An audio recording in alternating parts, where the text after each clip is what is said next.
Good day, everyone! Welcome to today's tutorial on how to use Google Sheet with ChatGPT.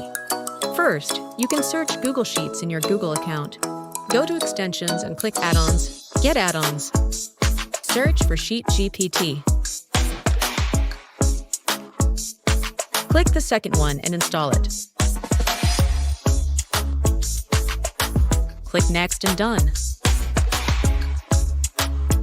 After installing, you need to enable the Sheet GPT so you can now use it. Let's try it out. Type =GPT open and close parenthesis because it can help control the order in which operations are performed in a formula. And type your question. Also, you need to put quotation mark so you can ensure that certain characters, like commas or semicolons, are treated as literal text rather than as part of the formula syntax. After you enter your query or other information, you can hold it down so that the answer appears in the other row of Google Sheets. You can fill in the following columns with every question you would like addressed. Simply carry out the steps that are required and functions again.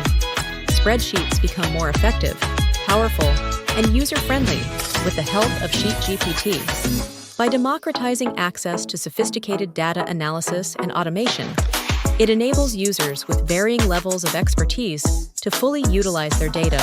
We hope this tutorial has opened up new possibilities for your spreadsheet work. Thanks for watching. Until next time, happy spreadsheeting!